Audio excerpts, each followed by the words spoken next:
Perkenalkan, nama saya Nani Zulaikah, sarjana pendidikan Islam, calon guru angkatan 8 dari SDN Wonosari 2, Kecamatan Taruman, Kabupaten Kediri.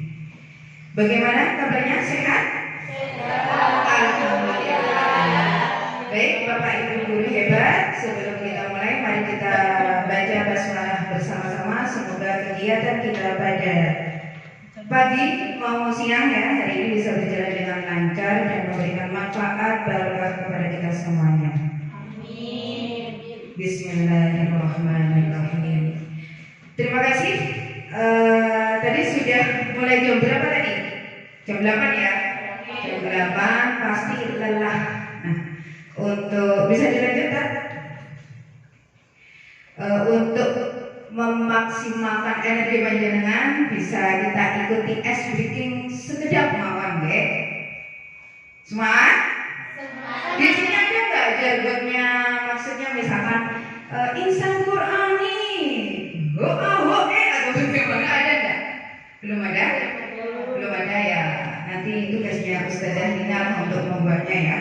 Biar cepat nanti ketika saya bilang semangat pagi insan Qur'ani, pagi luar biasa, itu ya, biar tambah semangat. Semangat Ustaz? Semangat pagi luar biasa. Ya, tepuk tangan. Ya. Biar lebih fokus lagi, tadi sudah banyak materi, biar lebih fokus lagi. Coba saya ingin Bapak Ibu semuanya berdiri, kita gerak-gerak dulu ya, kakinya digerakkan, tangan kanan, tangan kiri, kepala mungkin diongkek-ongkek biar yang hamil-hamil enggak usah. Ini sudah sholat ini. Tenang. Coba perhatikan perintah saya. Jari telunjuk semuanya mengikuti, jari telunjuk kanan, kemudian ikuti jari telunjuk saya, diikuti, diputar searah jarum jam. Toeng, putar, pelan saja, lebih cepat, ikuti perintah saya. Pegang hidung. Nah, lagi, lebih cepat, pelan, cepat, pelan, cepat, pegang pipi. Kita berdoa semuanya, Pak. Terima kasih bisa kembali. Bisa dilanjutkan? Nah, supaya kita memiliki satu pemahaman, akan saya sampaikan beberapa kaitannya dengan filosofi Ki Hajar Dewantara. Kenapa kok kita pakai Ki Hajar Dewantara? Kenapa Bapak Ibu? Karena Bapak Pendidikan Indonesia. Nah, makanya kita memakai filosofi dari Ki Hajar Dewantara. Sebenarnya banyak sekali filosofi Ki Hajar Dewantara. Yang pertama itu ada bahwa pendidikan itu berpusat pada murid, guru hanya fasilitator. Bagaimana maksudnya? Dulu ya, guru itu menyampaikan pelajaran ceramah. Anak-anak perhatikan ini. Anak-anak tolong dibaca halaman ini sampai halaman 20, kemudian kerjakan dan sebagainya. Tapi sekarang lebih berpusat pada murid. Bagaimana caranya? Bisa dilakukan dengan apa? Berdiskusi. Siswa aktif berdiskusi. Selain itu apa lagi? Ada metode apa lagi? Sekarang ada metode kelas itu dibagi menjadi beberapa kelompok. Nah, ada toko barokah, ada toko yasin, ada toko sejahtera dan sebagainya. Masing-masing kelompok memiliki materi tersendiri. Nanti yang kelompok satu, yang barokah mau ke yasin, mau polaan ilmu. Setelah dapat ilmu, ditransfer lagi ke teman-temannya, ke penghuni kelompok tersebut. Itu juga bisa. Atau siswa dikasih, anak-anak kalian hari ini pengen belajar apa? Bunga Bu, oke bunga. Mari kita cari bunga yang ada di sekitar lingkungan kita. Cari bunga. Nah itu ada apa aja bunga? Nah seperti itu. Tidak harus anak-anak buka halaman dan sebagainya. Oke, Bapak Ibu guru hebat. Ya lanjut ya. Yang kedua, pendidikan pada hakikatnya itu menuntun, bukan menuntut. Kalau ada anak yang pasti setiap kelas itu mesti ada anak yang tidak sesuai dengan harapan kita atau belum sesuai. Dia seharusnya di kelas 1, 2 itu sudah lancar membaca, tapi ternyata masih belum. Jangan terlalu dituntut. Tuntut saja dia pelan. Kalau dia senang melakukan, maka lama-kelamaan dia semangat belajar sehingga dia tidak merasa dituntut, tapi dituntut sama gurunya. Ya, kamu jalannya pelan kali. Ya, ayo pelan. Tidak perlu ikut cepat dengan temannya, karena setiap siswa itu memiliki kemampuan yang berbeda. Kemudian mendidik harus sesuai dengan kodrat alam dan kodrat zaman. Maksudnya seperti apa? Kodrat alam itu siswa itu hal yang unik. Kenapa unik? Tidak bisa disamaratakan. Oh, dia tidak bisa mengikuti pembelajaran saya, berarti ada sesuatu yang berbeda. Nah, yang berbeda itu apa? Nah, sesuatu yang unik tersebut. Mungkin dia psikomotoriknya hebat, tapi dari segi kognitifnya dia harus pelan. Kodrat alamnya, kenapa kok kognitifnya itu pelan? Karena memang kodrat alamnya dia seperti itu. Kemudian kodrat zaman. Nah, beda gak cara pembelajaran kita dulu dengan sekarang? Berbeda sekali ya. Nah, berbeda sehingga cara mengajar kita pun juga berbeda. Kalau sekarang sudah ada kecanggihan IT, maka kita harus mengikuti. Kalau tidak mengikuti, apa yang terjadi? Kita akan ketinggalan. Apalagi ini adalah sekolah swasta yang bersaing di berbagai program. Sekarang SD negeri itu dengan adanya guru penggerak itu sudah mulai selangkah demi selangkah pengen seperti SD plus, pengen seperti SD terpadu.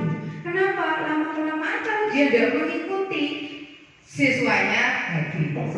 Sekarang di SD negeri sudah ada sholat duha, ada sholat zuhur, ada hafalan asmaul husna juga ada, hafalan surah-surah pendek ada, basan ada, kelas inspirasi ada. Nah yang belum apa itu? Maka yang swasta itu bagaimana caranya itu biar tidak tertinggal. Nah, jadi Bapak Ibu guru, walaupun sudah lama mengajar, nanti kalau ada kesempatan ada pembukaan guru penggerak, silakan daftar. Tidak usah nunggu dewe sama kepala sekolahnya. Engkau repot dan sebagainya. Tapi dengan kita mengikuti kegiatan tersebut, ilmu kita bertambah dan siapa tahu bisa memberikan manfaat kepada orang lain. Selanjutnya, melakukan pendidikan yang menyenangkan. Nah, dulu pendidikan ketemu guru ini apa? Takut. Ya, aku dapat nilai 6, aku takut. Dapat nilai 7, takut dan semua. Akhirnya tertekan anak tersebut. Dia belajar tidak maksimal di kelas karena dia tidak senang.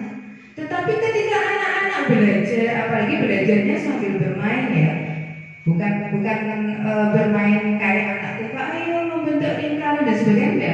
Tetapi bagaimana ketika dia menyukai, misalkan kita pelajaran perkalian anak-anak hari ini. Ayo coba kita pilih dua anak. Nanti jarinya masing-masing ya, kalau mau cepet-cepetan ya itu jarinya masing-masing anak. Misalkan saya sama Ustadz Ikhwan 3x3, coba kita bermain angkat dengan angka terserah jarinya berapa. Nah ini suruh mengalihkan 2x3, nah cepet-cepetan. Nanti lama-kelamaan dia akan terbiasa. Nah itu dengan bermain. bisa seperti itu atau yang lainnya, banyak cara. Kemudian guru memberikan teladan yang baik. Nah, ini jargonnya siswa, role-nya, contoh itu adalah di gurunya. Kalau dia tidak apa-apa dilanjutkan sana tadi tidak apa-apa.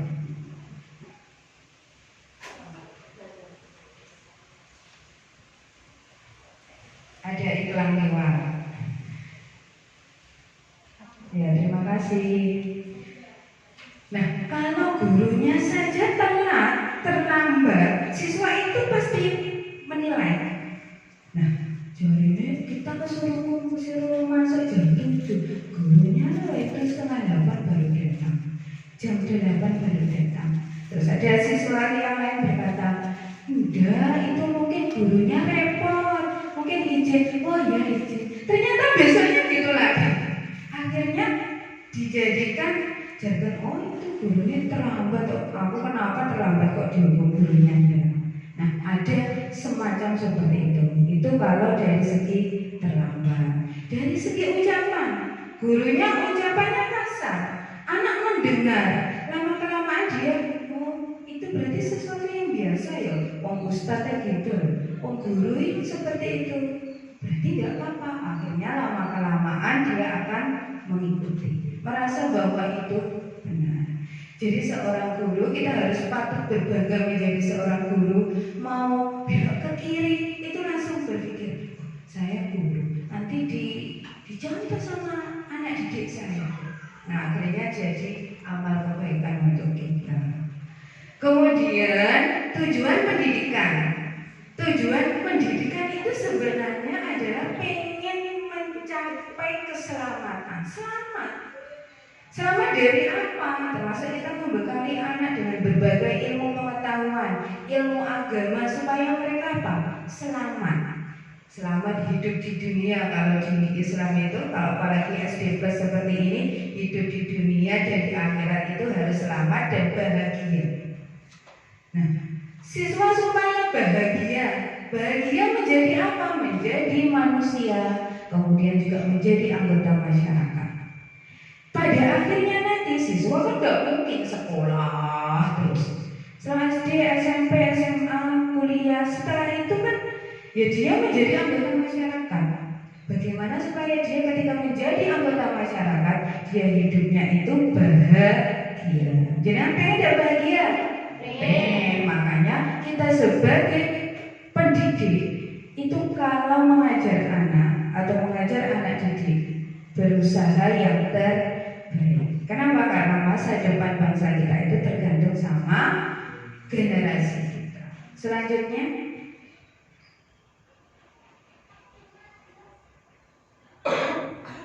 nah, seorang guru yang baik harus memiliki kemampuan dalam mewujudkan budaya positif di sekolah. Saya ingin tahu, coba, ketika mendengarkan budaya positif itu apa yang ada di dalam benak atau pikiran panjenengan semua?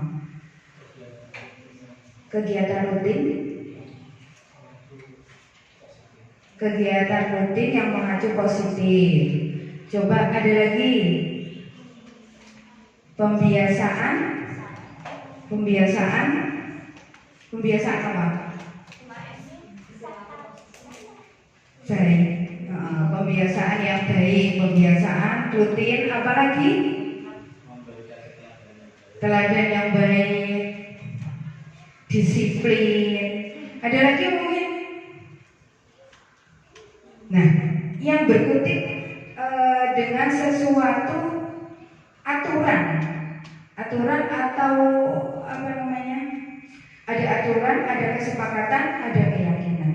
Nah, budaya, karena sudah berbudaya maka sudah melekat, sudah menjadi semacam darah daging atau sudah menjadi pembiasaan seperti Bapak Ibu yang diutarakan tadi. Jadi hal-hal positif itu sudah menjadi pembiasaan anak didik kita. Nah, budaya positif tersebut harus dijalankan dengan menerima konsep-konsep inti. Maksudnya konsep inti itu semacam nilai kebajikan, memahami motivasi perilaku manusia berkaitan dengan hukuman, penghargaan, posisi kontrol seorang guru ketika ada murid yang terlambat, posisi kontrol kita seperti apa? Nanti akan saya jelaskan. Kemudian pembuatan keyakinan sekolah atau kesepakatan kelas. Kemudian ada penerapan segitiga restitusi. Nah, apa itu? Nanti kita bahas bersama-sama. Bisa dilanjutkan, tak?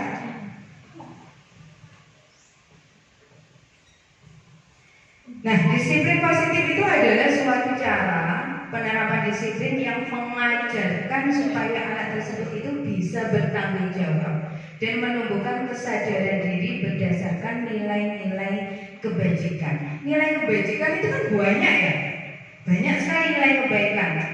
Apa saja? Sopan, disiplin, jujur, saling menghormati, kasih sayang.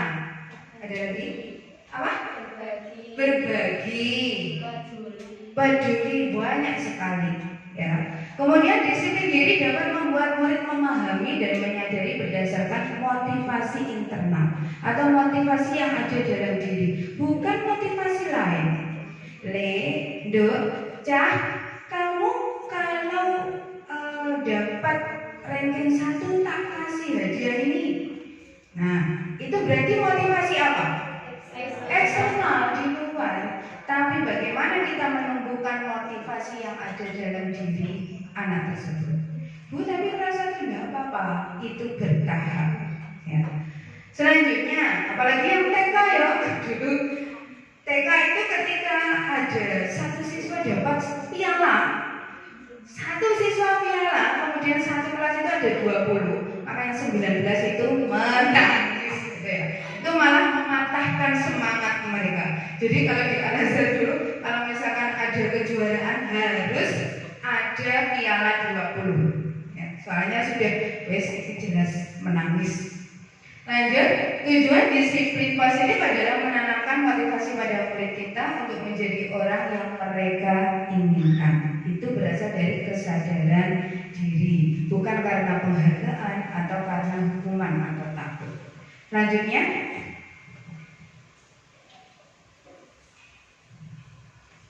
nah, motivasi perilaku manusia itu ada 3.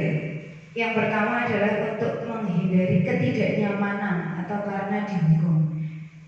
Saya harus datang tepat waktu, takut nanti dihukum, takut nanti saya dimarahi ustadzah, takut dimarahi bu guru. Berarti dia tidak nyaman atau takut dengan hukuman. Itu motivasi diri. Ada masih ya? Masih banyak ya? Masih. Di tempat saya itu malah siswanya itu jam 6 sudah berangkat. Padahal di daerah pegunungan. Kalau masalah terlambat itu tidak sampai terlambat anak-anak. Karena di gunung itu motivasi bagus, tapi cuma misalkan seragam lengkap dan sebagainya itu masih perlu ditingkatkan lagi. Hanya saja kalau belajar, kalau mau berangkat sekolah itu semangat, tidak ada yang terlambat, malah gurunya yang terlambat. Kemudian yang kedua, setelah motivasi menghindari ketidaknyamanan, dia pengen mendapatkan imbalan atau penghargaan. Aku semangat belajar bu, tapi nanti berikan es krim ya. Itu sesuatu boleh dilakukan, tetapi hasilnya itu akan jangka pendek, bukan jangka panjang. Makanya di K13 itu sampai yang dulu itu kan tidak memperbolehkan yang namanya ranking. Karena dengan adanya ranking itu ada beberapa anak yang semangatnya jadi patah. Kok dia dapat, saya tidak dapat. Akhirnya dia berontaknya itu malah tambah panas. Ada yang seperti itu. Ada yang ada ranking fungsinya supaya meningkatkan anak-anak supaya berprestasi. Oke, monggo semuanya itu ada plus minusnya. Silahkan dicari dan dievaluasi. Kemudian yang ketiga, untuk menjadi orang yang mereka inginkan dan menghargai diri sendiri dengan nilai-nilai yang mereka percaya. Nah, ini yang paling tingkatan paling tinggi. Dia sudah menyadari dirinya. Dia tidak terlambat itu karena dia menghargai waktu. Kalau di Islam, wal asr, demi waktu. Kalau waktu tidak digunakan dengan baik maka dia akan merugi. Dia merasa sadar diri seperti itu. Bukan karena dia takut sama hukuman guru, bukan karena dapat penghargaan. Nanti yang tidak terlambat, yang hari ini dapat bintang, nah, bintang, ada penghargaan. Bu, tidak apa-apa ini diterapkan di anak-anak, tidak apa-apa. Yang penting berproses. Mulai dari TK, SD, kelas 1, 2, 3, pelan-pelan dikurangi sedikit demi sedikit. Lama-kelamaan anak tersebut akan terbiasa. Oh, aku tidak terlambat itu supaya saya menghargai waktu. Jadi bisa diterapkan di kelas 4, 5, 6. Kalau yang masih kecil-kecil kan fokusnya itu pengennya ya hadiah. Lanjutkan.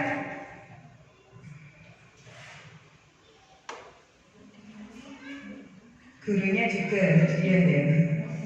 Nah, ini tadi motivasi eksternalnya karena ada hukuman sama karena pengen mendapatkan penghargaan. Sebenarnya itu jangkanya jangka pendek. Lama-kelamaan nanti ketika hidup di masyarakat ada gotong royong, ada kerja bakti, ada sumbangan dan sebagainya. Dia itu pengen dapat penghargaan, dinilai bagus, kemudian beda dihukum dan sebagainya. Bukan berasal dari kesadaran diri sendiri. Lanjut. Kemudian yang motivasi internal itu tadi sadar diri, sadar posisi ya sekarang. Nah, yang lagi viral. Nah, ini motivasi internal. Sebaiknya hindari hukuman dan pemberian penghargaan yang berlebihan. Gak apa-apa, sedikit demi sedikit. Yang penting tidak boleh berlebihan agar meminimalisir motivasi eksternal dari diri murid tersebut. Selanjutnya,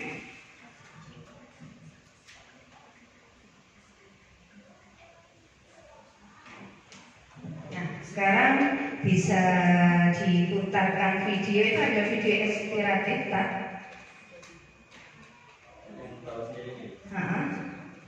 Nanti suaranya dari sini aja. Sudah mulai kan?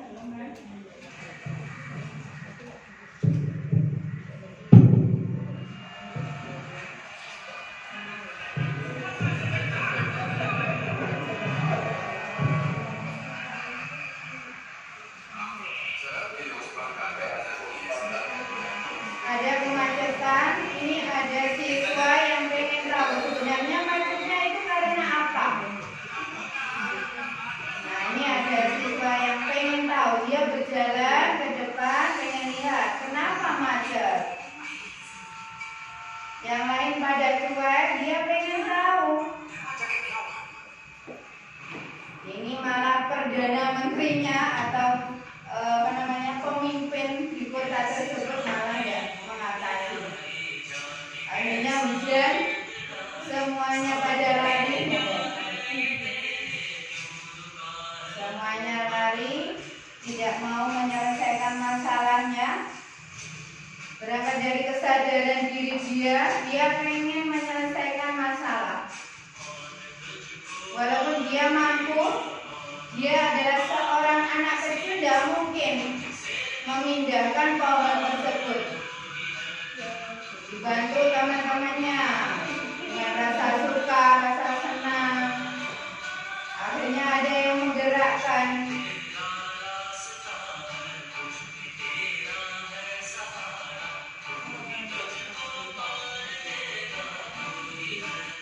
Nah, semuanya ikut membantu.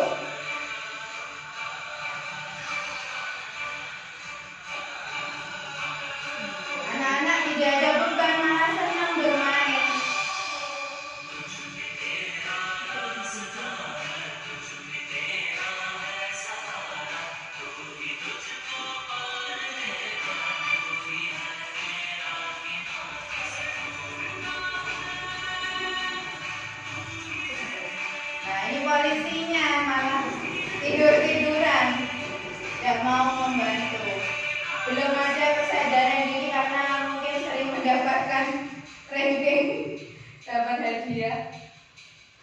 Nah, itu dari sekilas video tadi sudah saya tampilkan. Saya ingin refleksi dari Bapak Ibu semuanya. Coba ketika melihat video tersebut, momen apa atau hal penting apa yang bisa disampaikan dari video tersebut?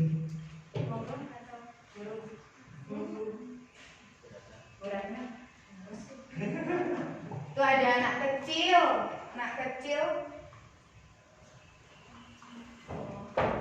Kesimpulannya? Ya, bukan kesimpulan. Intinya ada makna apa dari video tersebut?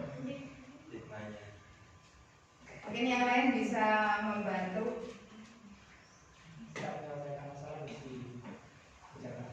Ketika menyelesaikan masalah, ya, dikerjakan bersama-sama, yang awalnya berat jadi ringan. Mungkin ada lagi, Pak? Terus dari video tadi bahwasanya kesadaran diri dari anak tersebut dapat menarik kesadaran orang-orang yang ada di sekitar. Ya. Nah, kesadaran diri padahal berangkat dari seorang anak malah memberikan contoh. Coba Ustazah.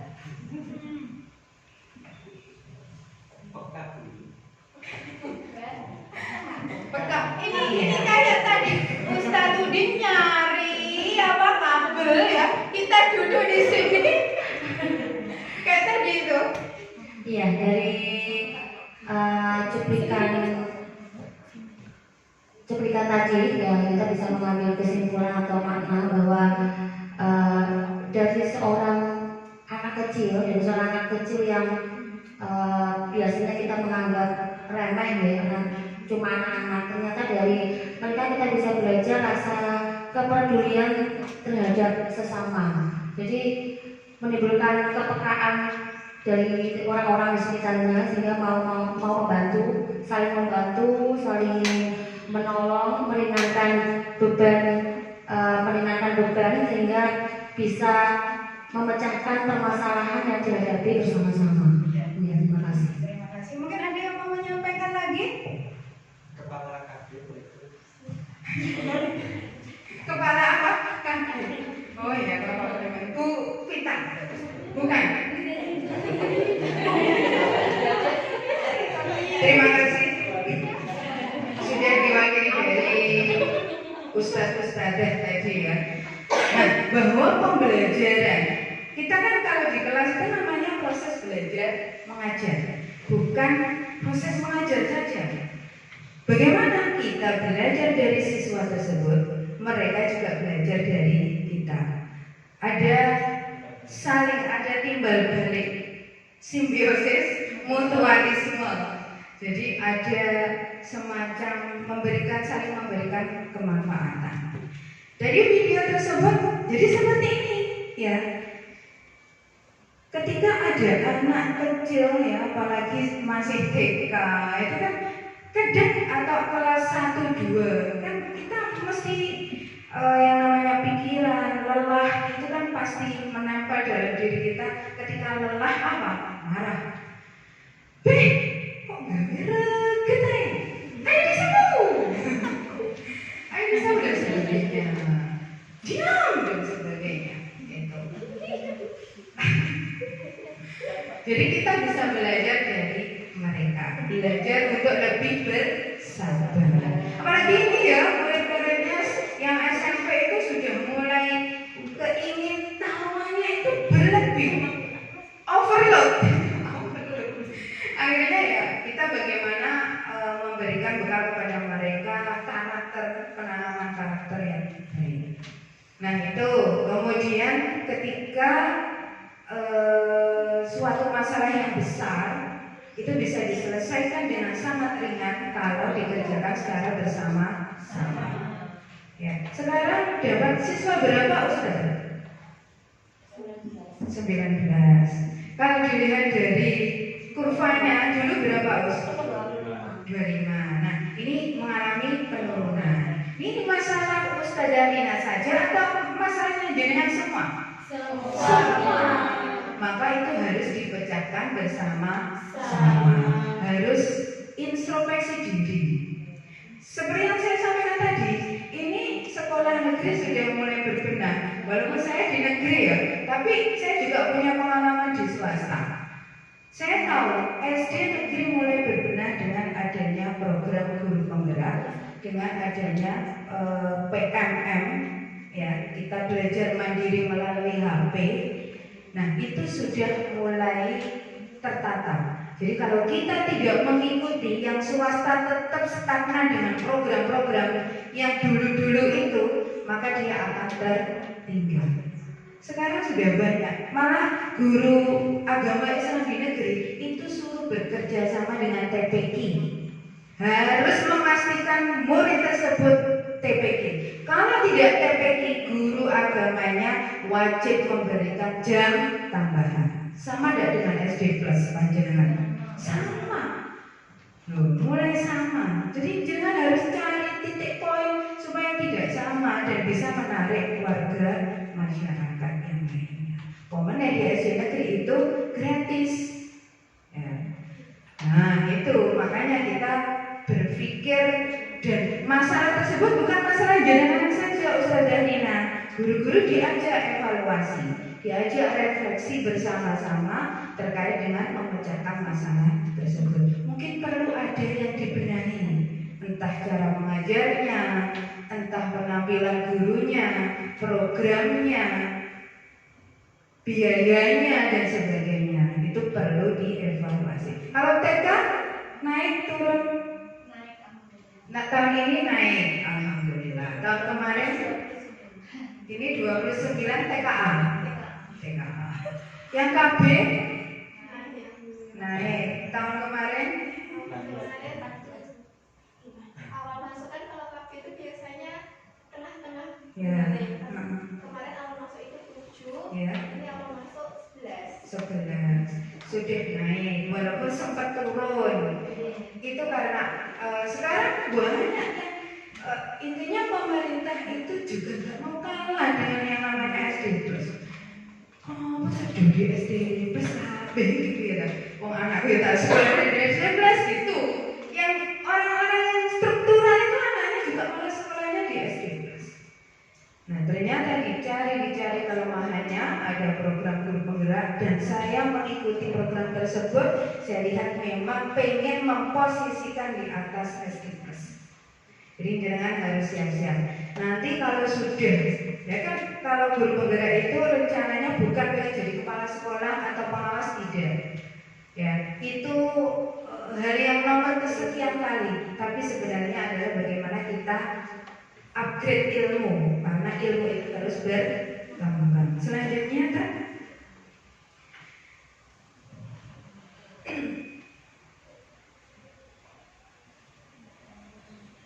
siap ya, ini tahun ajaran baru dengan program-program barunya Ustazah Nina? Siap. Nah, kayak semacam mengikuti guru penggerak, pelatihan, berbagi praktik baik, itu makanya bisa diambil, ya diambil. Misalkan di sekolah sana itu bagus penerapannya, di sini juga diterapkan. Sampai-sampai guru agama teman saya itu curhat gitu, sampai kepala sekolah itu ada program di SD negeri itu adalah sholat taubat. Wah, sholat taubat kelas 1 itu sudah diajak sholat taubat, sholat hajat, yasinan, tahlilan, sampai gede-gede guru ini apa namanya guru agamanya. Tapi kenapa? Kepala sekolahnya yang pengen. Saya, bagus, tapi ya overload, dilihat tarafnya lah. Ya tidak apa-apa, surat hajat tidak apa-apa, mungkin di kelas atas dan sebagainya. Gak apa, sana niatnya juga pembiasaan. Dan cerita sama saya, itu tahun ini siswanya meningkat. Kenapa? Karena memang saingannya MI, SD plus di sana. Kalau daerah pegunungan di saya kan nggak ada seperti itu. Nah, salah satu cara supaya kita bisa menanamkan budaya positif itu adalah keyakinan sekolah atau keyakinan kelas. Di sini sudah terbiasa belum ketika awal pembelajaran membuat kesepakatan dengan siswa. Kita harus melibatkan kesepakatan tersebut dengan siswa. Ayo Cak, kita buat kesepakatan di kelas di sini. Hidup bersih, ya berarti nanti harus tertanam dalam diri anak tersebut hidupnya bersih. Kalau di bawah ada sampah, tidak perlu nyuruh. Ayo hidup bersih, langsung anak-anak ambil sampah, buang di tempat sampah. Terus kemudian yang mungkin yang agak ribet itu ketika makan ya, anak-anak di sini kan ketika makan, ketika diterapkan keyakinan kelas atau kesepakatan kelas itu akan bisa muncul sedikit demi sedikit. Nanti lama-kelamaan di kelas 4, 5, 6 tertata. Dan nanti di SMP Ustadz Iwan ini lebih muda ya kan ya, gak nakal lagi. Gak nakal karena anak-anak sudah terbiasa dengan budaya positif. Nah, keyakinan kelas atau kesepakatan kelas itu seperti apa? Lanjut kan? Nah, ini ada beberapa contoh. Ada yang kelas sudah membuat kesepakatan kelas di sini? Mana? Oh ya, tata tertib ya. Kalau tata tertib itu kayak semacam sudah data.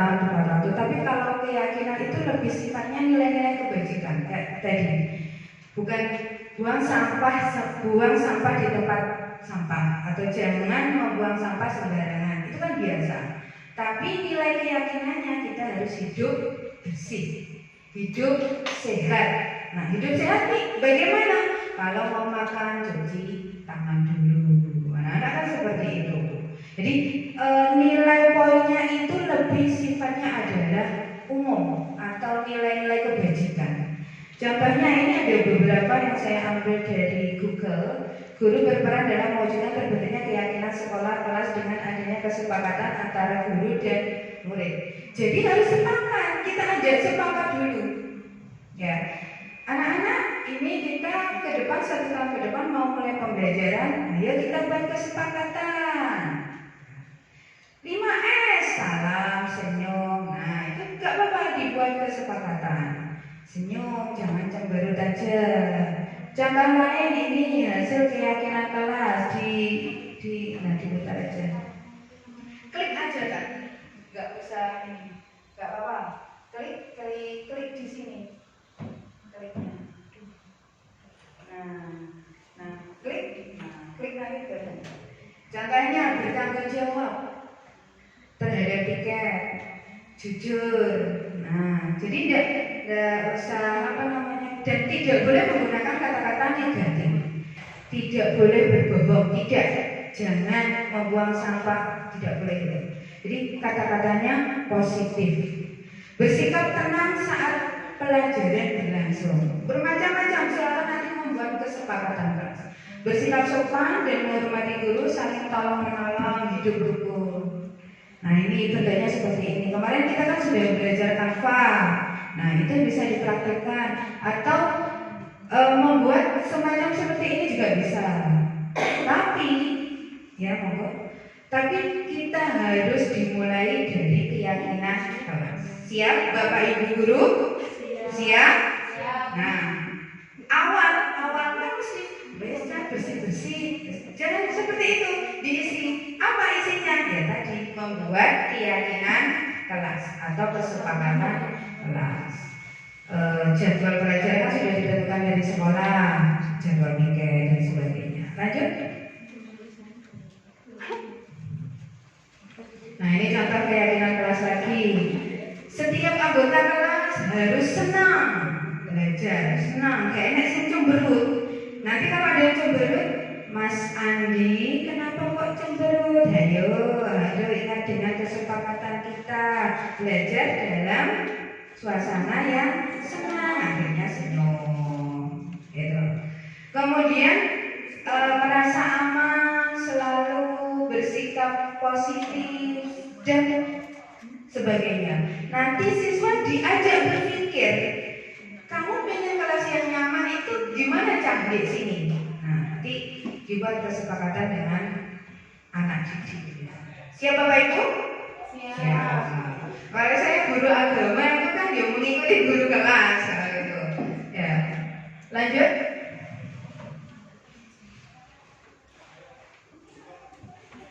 Nah, ini posisi kontrol seorang guru.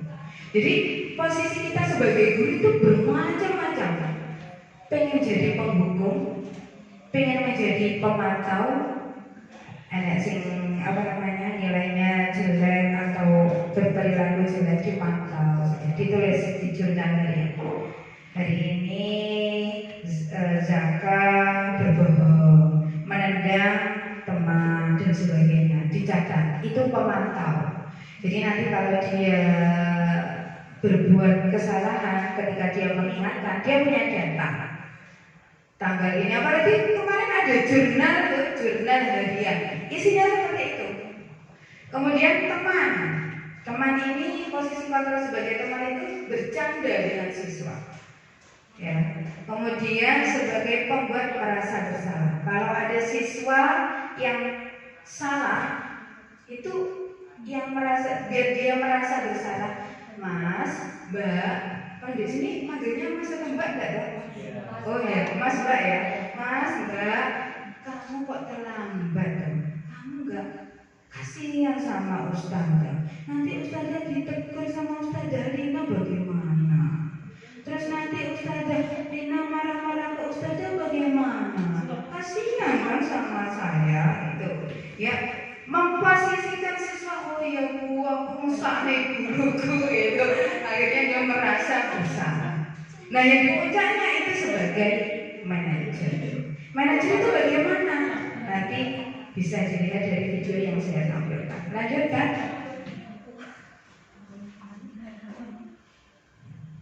Nah, posisi kontrol seorang guru. Di antara kelima posisi kontrol tersebut sebaiknya seorang guru menggunakan posisi kontrol diklik juga aja. Klik. Sebagai manajer, lanjut.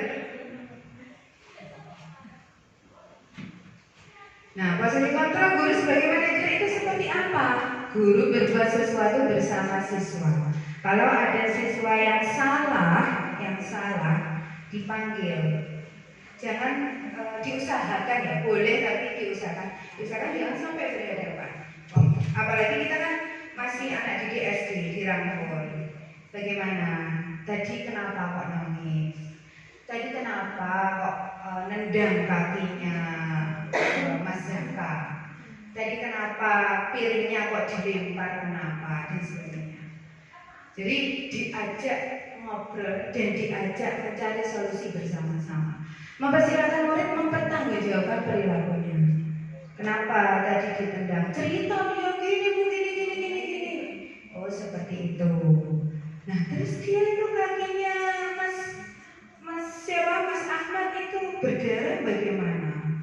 Ya diobati boleh. Yang obati siapa? Ya Bu dokter, pakai uangnya siapa? Nanti dikejar, dicari solusi yang terbaik itu seperti apa. Dan dia diajak ngobrol, biar nanti kedepannya dia tidak mengulangi lagi. Ya. Bisa dipraktekkan ini namanya nanti masuknya ke segitiga restitusi. Termasuk pasti ada kan di satu kelas itu siswa yang over gitu, pasti ada. Nanti modelnya seperti itu. Jangan malah, kamu sana berdiri hormat di depan bendera. Itu namanya penghukum. Kemudian menemukan solusi atas permasalahannya sendiri. Posisi manajer mengacu pada restitusi yang dapat menjadikan murid sebagai manajer.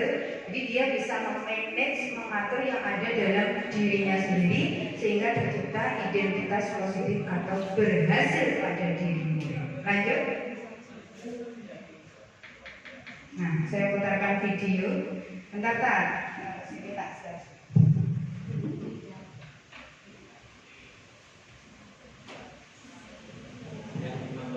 Menerima posisi kontrol, tapi tidak semuanya.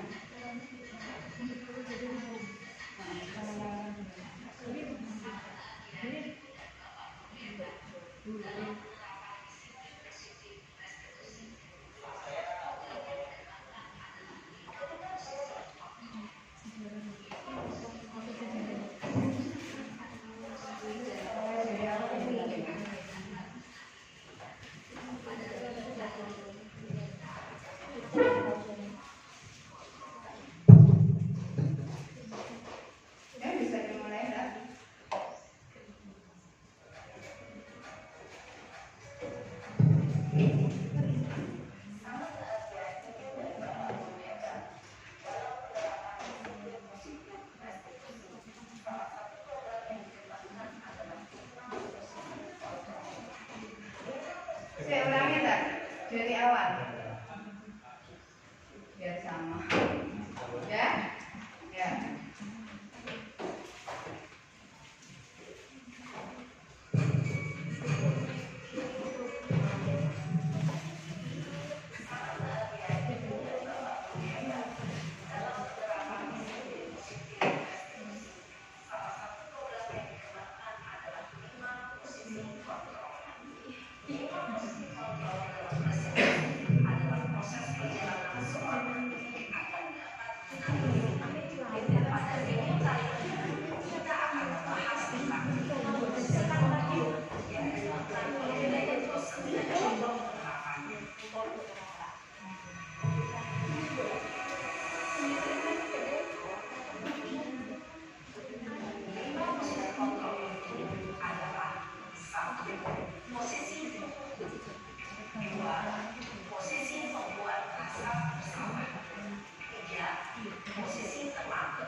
Nah, ini ada siswa terlambat. Ini posisi kontrol penghukum. Jadi guru ini memposisikan diri sebagai penghukum.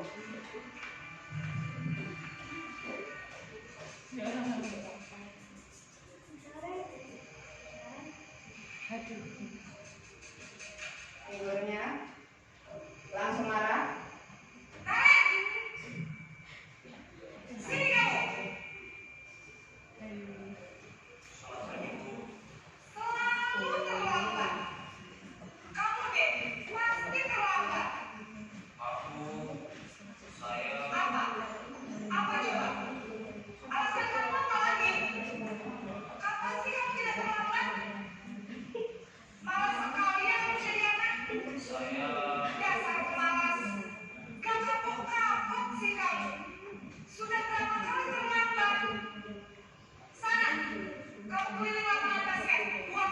Nah, tidak ada solusinya.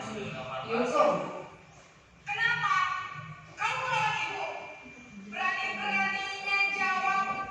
Sudah terlambat, masih berani jawab pula. Sekarang, keliling lapangan basket 5 kali sekalian. Biar kamu. Cepat. Pergi sana ke lapangan basket. Posisi biasanya berbicara dengan adat. Nah, itu ya, itu posisi penghukum. Marah, menghardik, suruh melakukan hal walaupun sifatnya positif. Sana bersihkan kamar mandi. Sana apa namanya? Dipel itu musolanya atau masjidnya. Itu penghukum. Tidak ada solusi. Nah, itu posisi yang pertama. Pernah berposisi seperti itu? Pernah. Saking jengkelnya dengan murid tersebut. Kok bolak-balik nendang kakinya teman. Sana, tendang itu tembok itu. Nah, gitu ya. Itu penghukum. Nah, kemudian lanjut langsung narik, Pak. Posisi pembuat Mas merasa bersalah.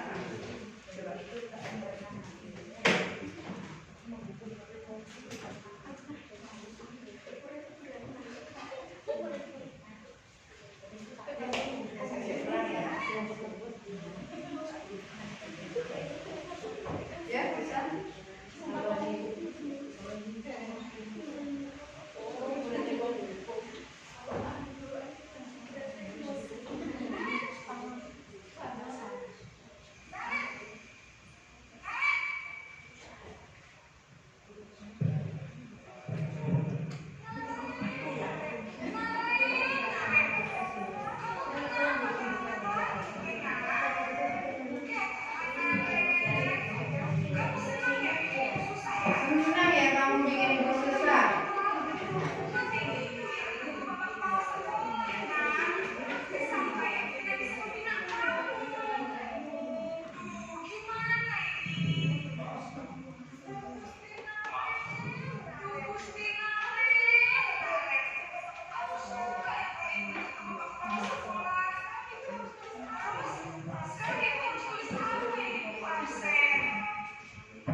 Nah gitu ya. Jadi dia cuma minta maaf. Kemudian kan dipersalahkan. Jadi dia di dalam hatinya itu merasa bersalah, ya Allah. Kasihan ustazah, kasihan Pak Guru, Bu Guru, itu nanti ditegur sama kepala sekolah. Nah, itu posisi membuat dia merasa bersalah. Dari penghukum merasa bersalah, pernah seperti itu? Pernah. Terus kadung jengkel gitu ya. Lanjut tadi ya, lanjut ini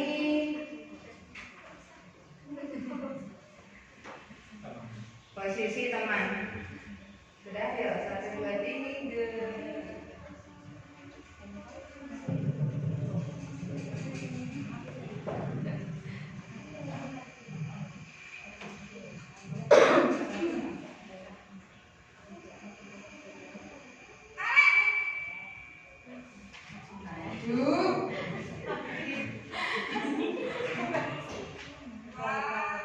Bercanda.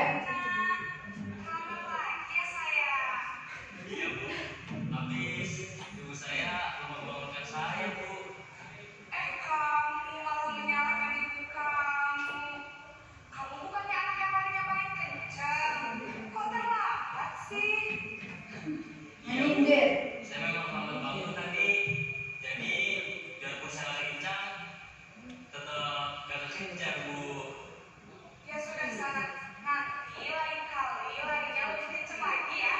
Biar gak terlambat lagi. Bikin senang ibu, demi ibu. Bisa kan? Bisa lah, Bu. Ya sudah sana masuk kelas. Ibu beresin urusan absen kamu. Kamu ini ada saja. Nah itu kalau posisi teman itu lebih bercanda, ada senda gurau, ya. Biar dia juga tidak terpatahkan. Gurunya sebenarnya sudah sebel itu, tetapi wah ini kan nggak boleh marah, guru kan nggak boleh marah. Kalau guru marah berarti produk yang gagal ya. Akhirnya dia udah berani marah, disindir gitu aja. Jadi dikasih senda gurau supaya terlihat sebagai teman. Lanjut, sekarang pemantau.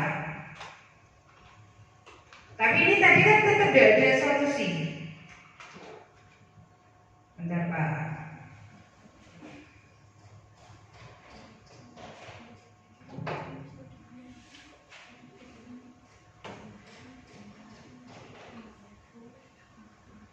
Nggak langsung videonya.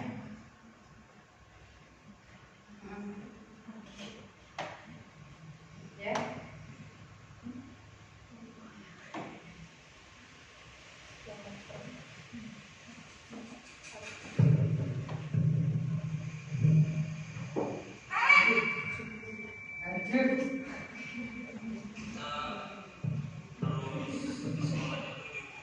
Iya betul. Sekarang sudah jam 7.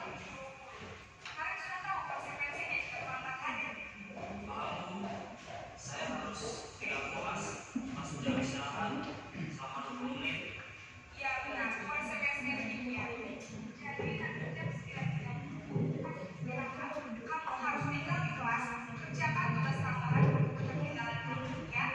Baik, Bu. Nah, kalau pemantau ini ya, pemantau dia sudah dikasih konsekuensi. Konsekuensi itu beda dengan hukuman. Kalau hukuman itu langsung gurunya bilang seperti ini tanpa ada kesepakatan. Tetapi kalau kita membuat kesepakatan kelas kayak tadi, keyakinan kelas, maka ketika anak tersebut itu tidak melakukan keyakinan kelas, konsekuensinya satu, kalau terlambat itu harus tinggal di kelas menambah pelajaran yang dia belum kuasai dan sebagainya. Itu sudah ada konsekuensi. Oh berarti kamu nanti ini ya tambah lagi jamnya ya. Tapi konsekuensinya itu berasal dari guru, tidak diajak ngobrol. Kamu pengennya bagaimana, itu tidak diajak. Nah ini posisi yang terakhir adalah sebagai manajer.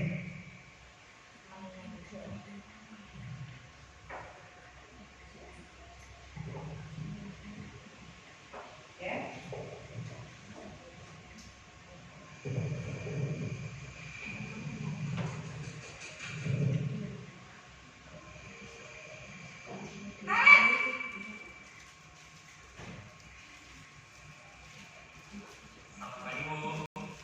Selamat pagi, Karen. Nah, sudah mulai tersenyum. Saya terlambat.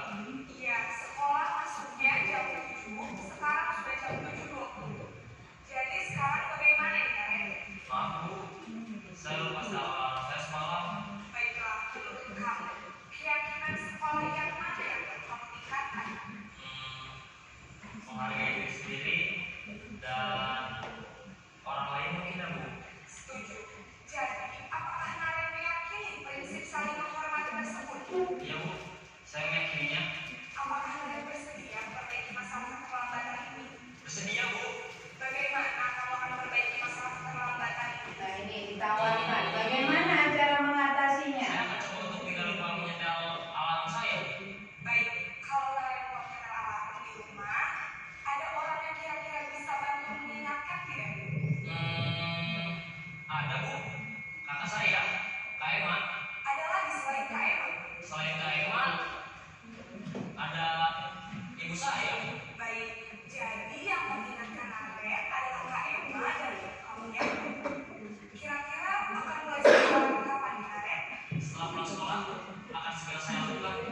Baik, jadi Karen akan setel alarm untuk bangun besok pagi dan akan diingatkan oleh kakak dan ibu dan Karen ya. Ada lagi yang mungkin perlu dilakukan Karen agar tidak terlambat bangun lagi. Tidak ada Bu. Baik Karen, terima kasih untuk kerjasama kamu. Sekarang kamu perlu kembali ke kelas untuk belajar. Baik Bu, terima kasih. Nah, itu jadi posisi yang kita harapkan itu di puncak. Apa tadi? Posisi kontrol sebagai manajer. Jadi ketika ada siswa yang melakukan kesalahan, diajak ngobrol. Tadi ada apa? Maka dia cerita. Tapi ceritanya kita kejar terus, ya. Kenapa kok seperti itu? Itulah gitu yang salah gitu. Dipanggil siswanya yang katanya salah tadi, suruh cerita. Nah, kalau dia memang setelah kita mencari identitasnya, cerita narasinya, kok dia melakukan kesalahan, itu kan pasti ada alasannya. Seseorang atau siswa itu melakukan kesalahan pasti ada alasannya, ya. Pengen diperhatikan oleh guru dan sebagainya. Banyak alasan mereka. Nah, itu beberapa video kontrol posisi kita mau seperti apa. Pengen jadi yang bagaimana? Penghukum, manajer, tapi harus lebih sabar. Harus sabar, tidak apa-apa. Lama-kelamaan siswa tersebut kesadaran diri atau budaya positifnya akan muncul dengan sendirinya. Yang penting gurunya kudu sabar. Pengen agak sabar viral. Lanjut kan? Penyelesaian di manajer itu menggunakan konsep segitiga restitusi. Jadi siswa diajak untuk menyelesaikan masalah. Bagaimana tahapannya? Bisa dilanjutkan? Ada 3 tahapan dalam segitiga restitusi. Yang pertama, menstabilkan identitas. Ketika ada yang salah, jangan kayak tadi, Naren kamu terlambat terus, malas kamu ya, tidur lagi ya kamu. Tapi distabilkan identitasnya. Naren, kenapa kamu terlambat? Zaka, kenapa kamu memukul Ardi? Dan sebagainya. Dia akan cerita. Kemudian yang kedua adalah validasi tindakan yang salah. Maksudnya apa? Tadi Naren ya maksudnya. Naren, kenapa kamu? Dia cerita. Oh gitu ya. Paham guru kenapa kamu terlambat. Tidak ada manusia itu yang sempurna. Semuanya pernah berbuat kesalahan. Itu tindakan yang salah. Nah, untuk memperbaikinya bagaimana? Masuk dalam menanyakan keyakinan. Kamu sudah melanggar kesepakatan apa? Menghargai waktu, saling menghormati dan sebagainya. Nah, nanti solusinya seperti apa? Dia akan muncul sendiri. Tujuannya adalah menghasilkan murid yang mandiri dan bertanggung jawab tanpa kita memberi hukuman. Selanjutnya,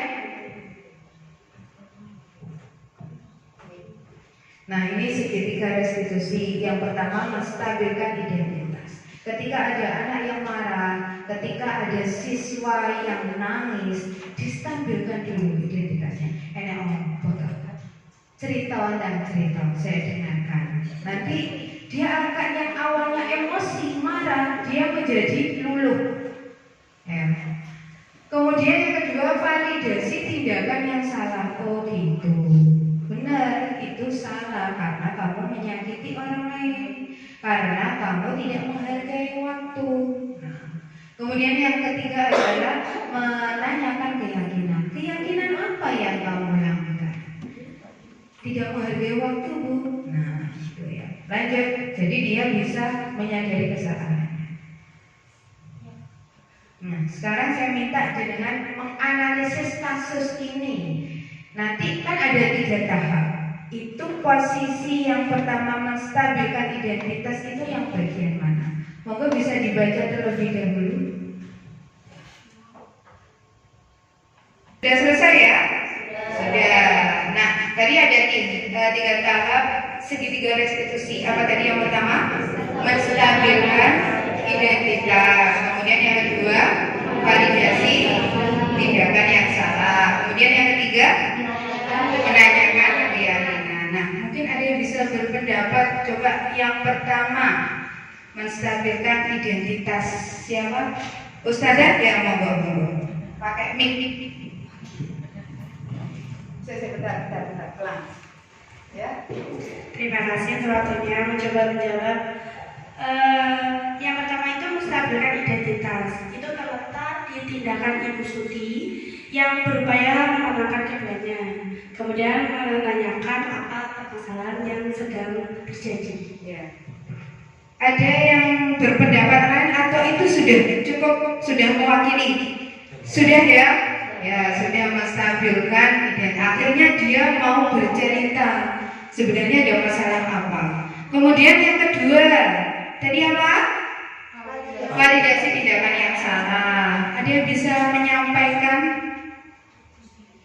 Oh, Ustazah Zahirin, monggo. Untuk yang kedua, validasi tindakan yang salah itu terletak pada Bu Suti yang menanyakan. Ya, menanyakan Tindakan apa yang salah? ya, tindakan apa yang salah?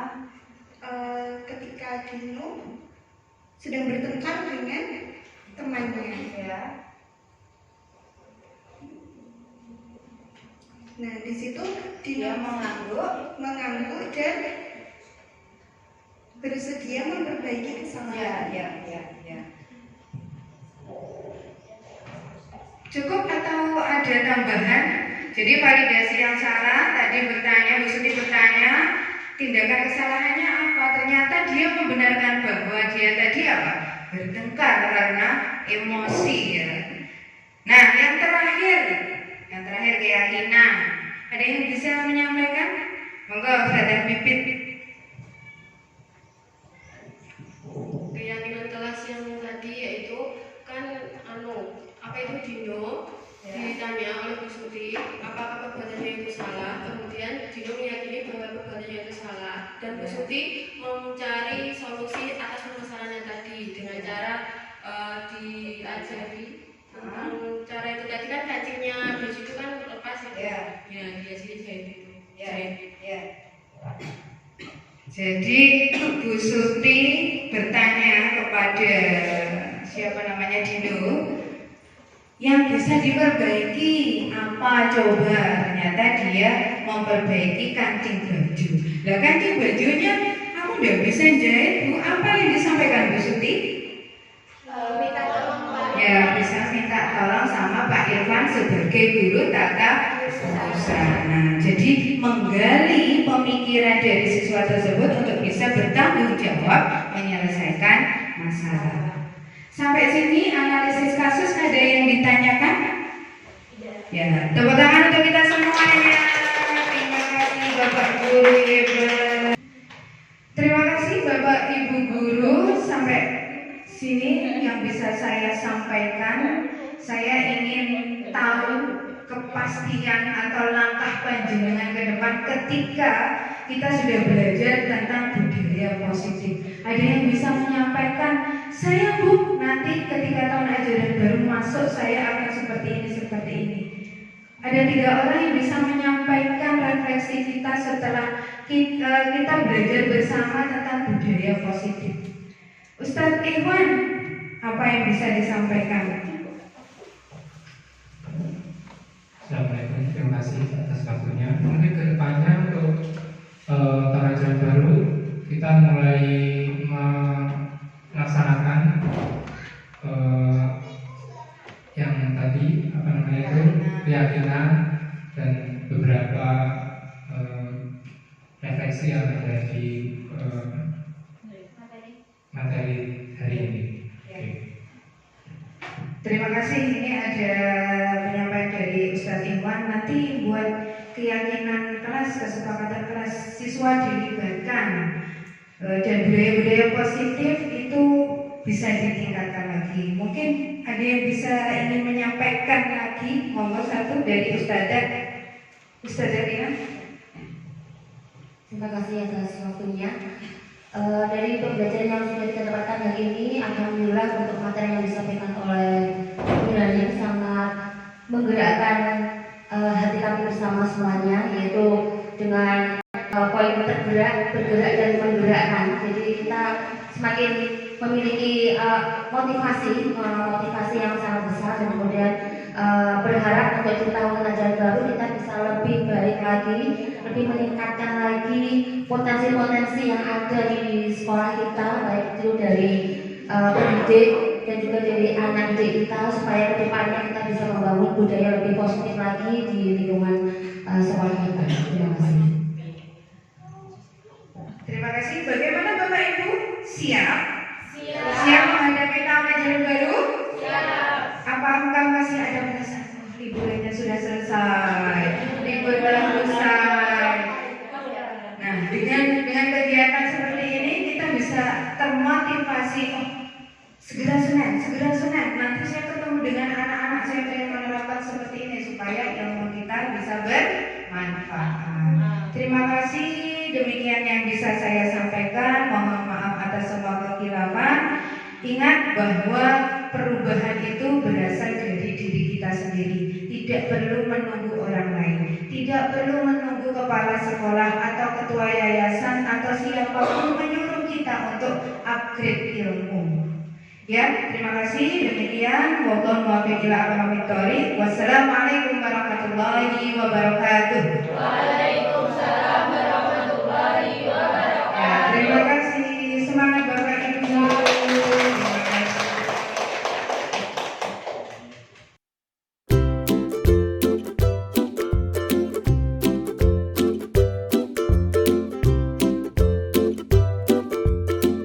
Assalamualaikum warahmatullahi wabarakatuh. Waalaikumsalam warahmatullahi wabarakatuh. Bagaimana kabarnya? Sehat? Sehat. Coba saya cek semangatnya. Tepuk semangat. Semangat.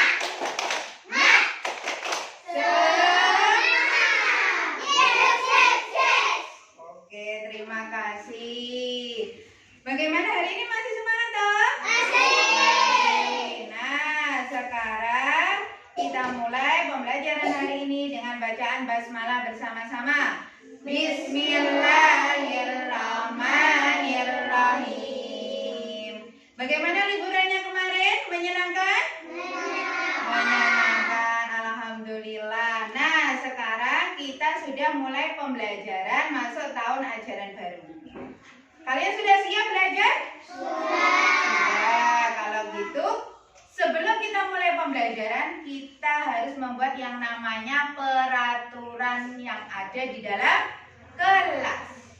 Biar kalian bisa belajar nyaman, bisa belajar senang, gembira, apalagi? Menyenangkan. Ya, semangat kan? Ya, oke. Nah, saya punya kartu ini. Silakan nanti tulis satu peraturan yang ingin kamu terapkan di kelas ini. Satu saja ya, satu kalimat peraturan. Tidak boleh apa harus seperti apa, gitu ya, ditulis di kertas ini. Setelah itu tempelkan kertas tersebut di papan tulis ini. Paham? Oke, saya kasih satu persatu.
Supaya kelas kalian nyaman. Nah, yang pertama, tidak boleh membuang sampah sembarangan. Bagaimana, sepakat? Ya, sepakat. Taruh sini. Tidak boleh terlambat. Bagaimana, sepakat? Oke, berarti tidak boleh terlambat loh ya. Hari ini ada yang terlambat? Pintar, anak hebat. Tidak boleh makan di kelas. Sepakat? Sepakat? Oke, tidak boleh makan di kelas. Nanti kalau makan di kelas, kelasnya jadi kotor. Tidak boleh terlambat. Sudah sama? Kita ambil ini ya. Sama, satu aja. Tidak boleh makan dan minum di kelas. Sama? Sama.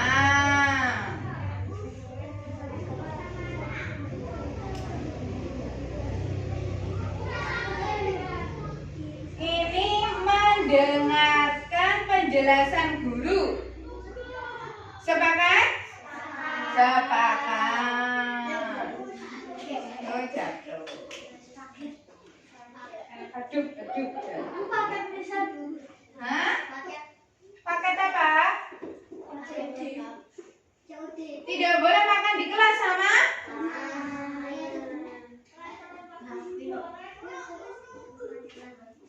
Tidak boleh membuang sampah sembarangan. Sama? Tidak boleh makan di kelas. Sama?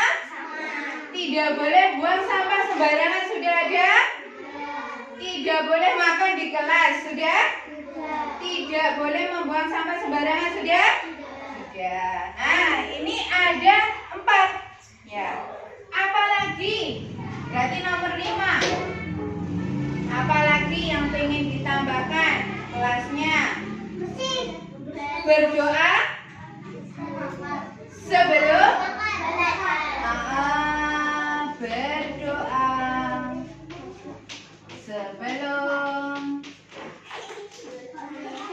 sebelum dan sesudah.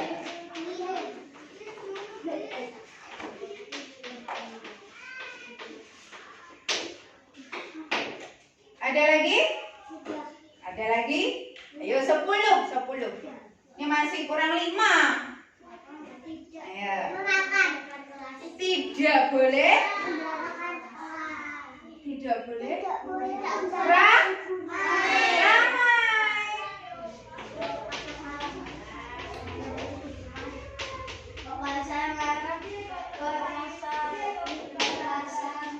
Apalagi? Tidak boleh bertengkar. Tidak boleh makan. Ya.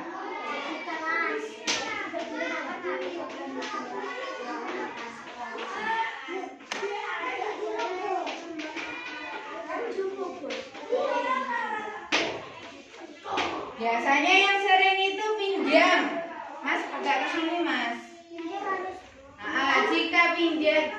Jika meminjam harus minta izin. Meminta izin. Jika meminjam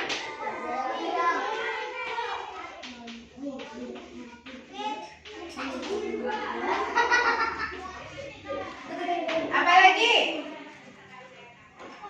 Bu mau ke toilet, Bu mau buang sampah di luar, Bu mau ambil barang. Meminta izin jika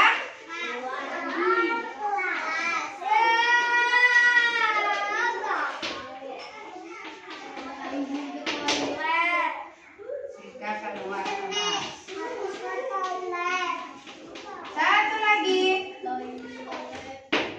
Satu lagi apa?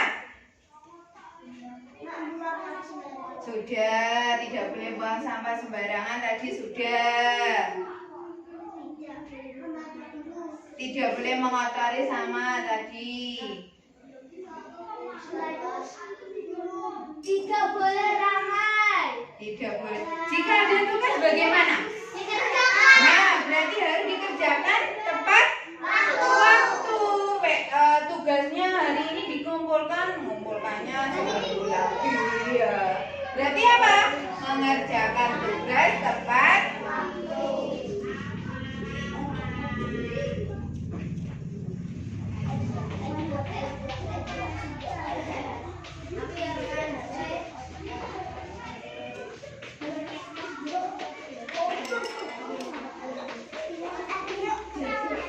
Satu lagi, ketika guru menjelaskan harus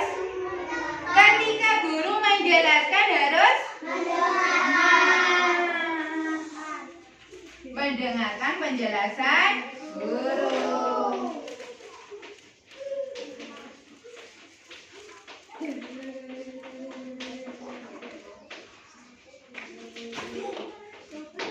Nah, sudah 11. Nah, peraturan kelas ini coba kita alih menjadi peraturan kelas yang sifatnya positif.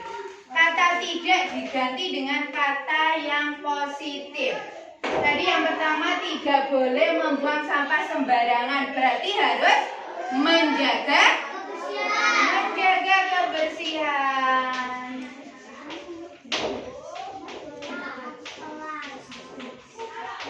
Menjaga kebersihan kelas. Tidak boleh terlambat. Berarti datang tepat, pintar.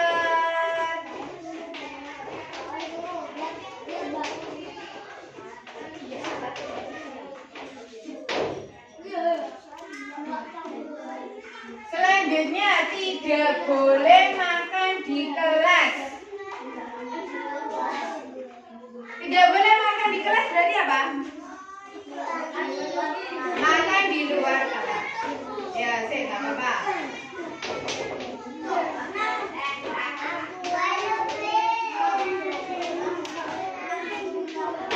Berdoa sebelum dan sesudah belajar. Sudah positif? Sudah.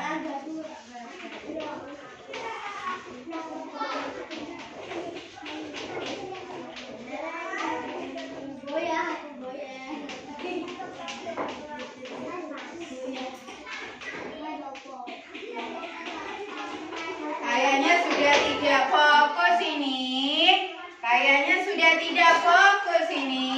Agak sini, Mas. Maju. Kamu jangan terlalu dekat dengan Mas. Sini. Ya, coba cek sound. Yang perempuan lagi, cek sound. Oke. Cek sound. Lagi. A, I, saya boleh dulu. A, I, U, E, O. Jackson. Jackson. Jackson. Jackson. Jackson. Jackson. Jackson.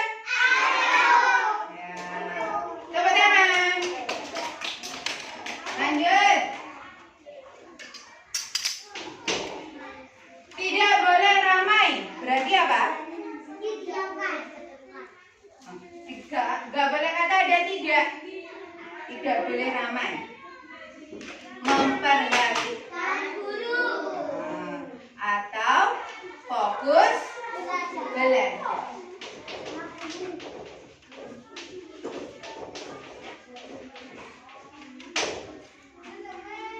Tidak boleh bertengkar.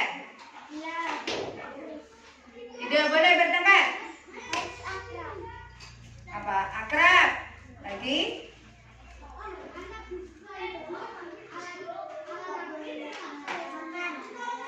Akrab. Terus apa?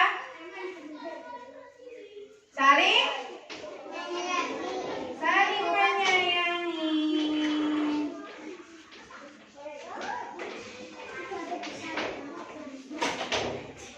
Meminta izin jika meminjam barang, berarti sudah positif ya.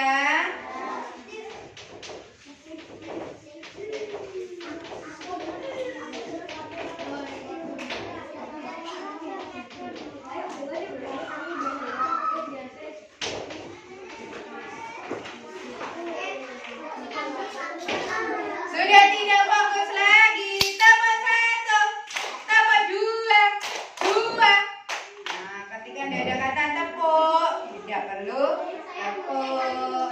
Lagi, meminta izin jika keluar kelas, sudah positif kalimatnya?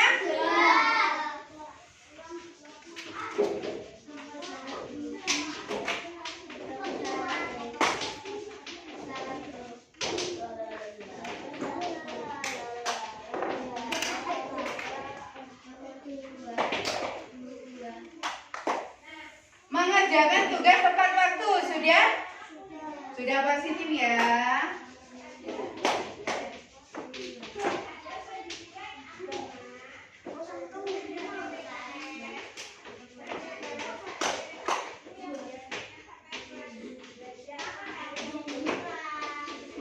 Terakhir, mendengarkan penjelasan guru, sudah positif kalimatnya? Positif itu tidak boleh ada kata tidak atau jangan.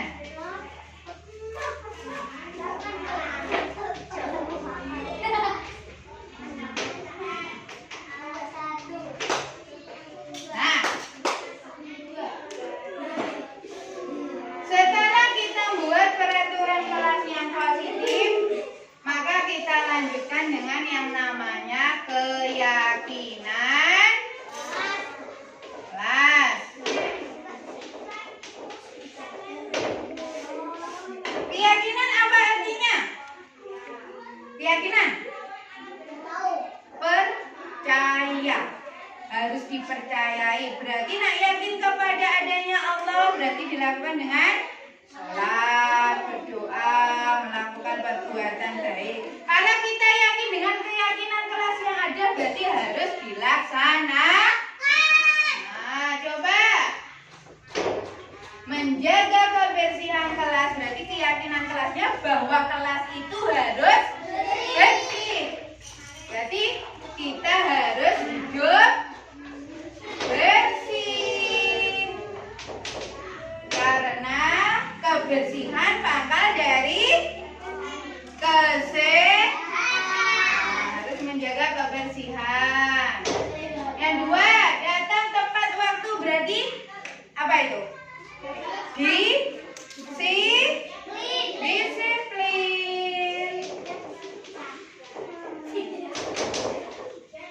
Yang ketiga, makan di luar kelas supaya tidak kotor. Berarti hidup bersih. Berarti Mbak Iza hidup apa?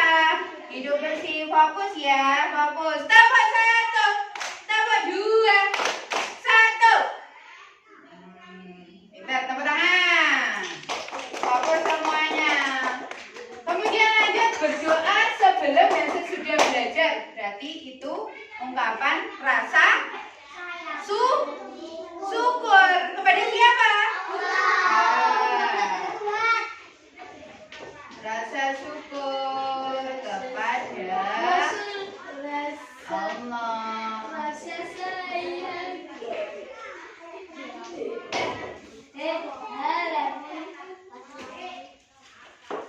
Oh, jatuh. belajar. Apa? Berarti apa?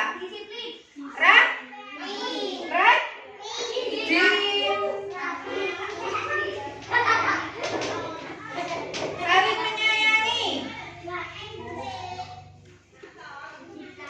Saling menyayangi, saling menghormati. Siapa saja tidak harus kepada guru, kepada teman itu juga harus saling menghormati. Nggak boleh saling mengejek. Meminta izin jika meminjam barang. Sama. Minta izin berarti saling menghormati. Meminta izin jika keluar kelas. Sama. Apa? Saling menghormati.